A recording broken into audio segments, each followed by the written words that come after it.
In this Paul Morphy game that I'm about to show you, I am going to highlight one quality that separates the champion players from the good players. So without wasting any further time, let's dive right into it. So we have e4 on the board, to which Paul Morphy plays the move e5. And for those of you who don't know, Paul Morphy is considered to be the first unofficial world chess champion, and that is because he was the strongest chess player of his era. And this game was played in 1858. Morphy had taught the Europe to play against some of the strongest chess players of that continent. One such player was Johann Löwenthal, who actually did manage to give Morphy a tough fight. Let's see what happens in the game. White goes knight f3, and now Morphy plays the move d6. And this is the Philidor opening, not an opening that I would recommend you play. It should not be a serious choice. Maybe you can play it in some casual games, because often what happens here is you get a very sad position because your bishop is kind of limited. You have less space. If you're okay with getting sad positions and playing, well, that's fine. You can play it. Otherwise, just avoid it altogether. d6 played. Now there comes d4. White reacts in the perfect way. E into d4. Knight into d4. Knight f6. Knight c3. Both sides continue to develop their pieces. Bishop e7. And in this position, according to modern theory, White has a way to get a very comfortable and a nice position.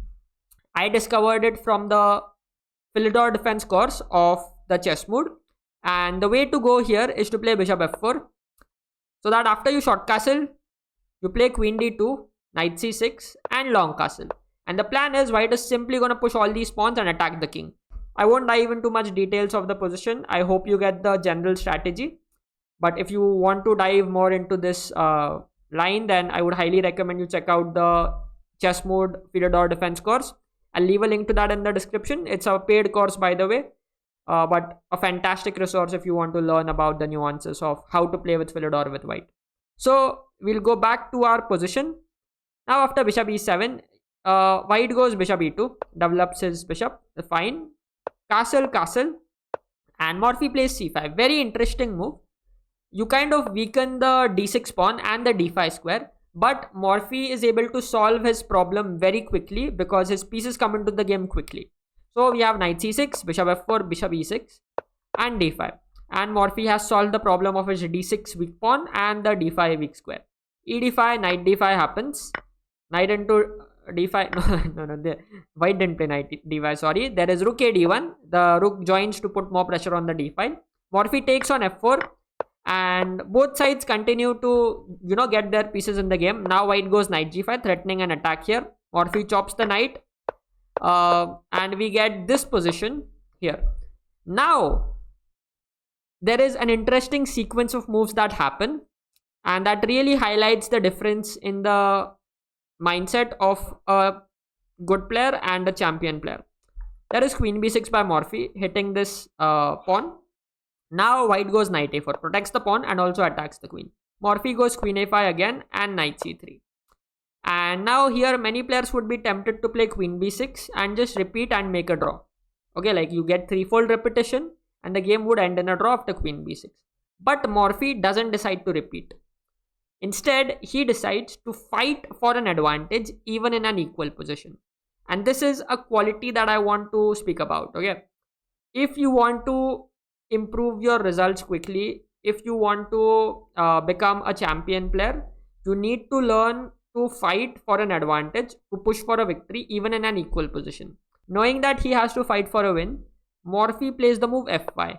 Not the best move, but the psychology and the mindset behind it is correct. Morphy doesn't want to repeat, and instead he wants to keep fighting even in an equal position. Now whenever you have to fight for a win in an equal position, you always have to take a chance, or you have to take a risk. And when you take a risk, you give your opponent a chance to win the game. This is why many players will be happy with making a draw in an equal position.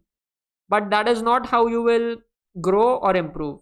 But if you decide to play, you first of all get to learn from how the game goes. So that's an additional learning that you have. And also you are able to create a psychological pressure on your opponent, because now your opponent knows there is someone sitting across the table who wants to win no matter what, even in an equal position. I can tell you from my experience, whenever I have won a tournament, I've always had a bad position in that tournament. If I don't have a bad position in the tournament, I have never won that tournament. Now, as I said, f5 is a chance, like Morphy is taking a chance, but in doing so, he has given his opponent a weak square on e5. So white puts his rook on e5. Now the bishop drops to f7. Rook d1 played, putting more pressure here. And there is the move queen b6, hitting the pawn.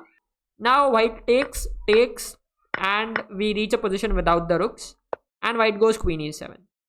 Looks very scary for a black since the white queen is very active here. But black is still, Morphy is still able to defend. Bishop f7. Knight a5 comes. Now Morphy goes queen a5. And he loses this c5 pawn. But Morphy now is able to get counterplay after the move queen d2. The best move here for white, according to the engine, is to play bishop f1. And the point is, now this king is safe. And white has his own attacking duo with the queen and knight here. Of course, white doesn't have access to a time machine or an engine. So white plays the move f3 here. Now Morphy decides to play knight c6. Attacks the queen, pushes the queen away. The queen goes to e2.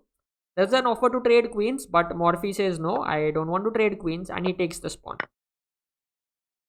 He loses this pawn, but now he's able to gain this pawn back. Now this knight is attacked, and now Morphy could get a dangerous passer along this a file.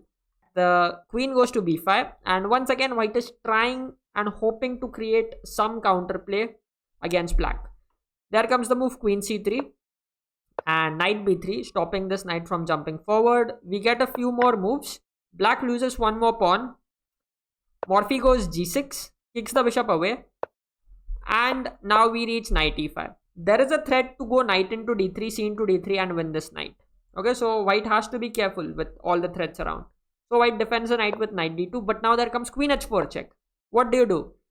If you go king g1, black has this queen d4 check, and he's going to take this bishop, and he has this outside passed pawn. So it's going to be dangerous for white to defend, because the bishop and this outside passed pawn can be very dangerous. The knight often has a hard time defending against them. So instead of this, white goes king f1 and allows black to take the h2 pawn. Knight e4 played by white. Morphy gives a check to h1, king f2, and drops his queen to c1. Black has a threat to play knight into d3 check, c into d3, and this queen is lost. So you see, black is all the moves, black is always asking white difficult questions. Queen c1. Now white goes queen c3, protects the bishop, and also at the same time gets his queen on a covered square. And Morphy plays the move queen f4. Once again, he is hoping he can somehow find a way to attack the king. King e2 happens, h5. There is knight f2, h4. At some point, if let's say white's g2 pawn gets captured, then this pawn could be very close to the queening square. So there comes the move queen d2. And if Morphy trades, which could have been a possibility, which could have been an interesting choice here, since now he has this outside passed pawn, and after knight d3, this could be a very, very difficult ending for white to defend. However, Morphy thought that it could still end in a draw. So Morphy decides, no, he's not going to trade queens. He's just going to play, keep the queens on the board. Now the g2 pawn is attacked. You could go king f1, but king f1 runs into h3.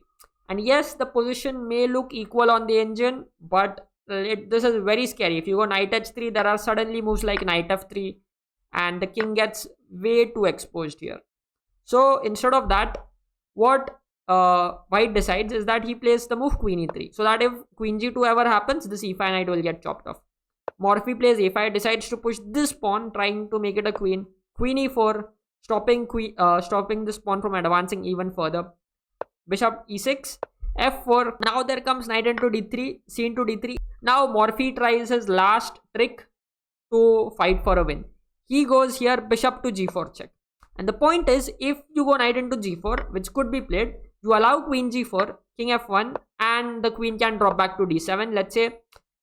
And the thing here is, black has this outside passer on the a file. This pawn has a much better chance of becoming a queen than, let's say, white's d pawn.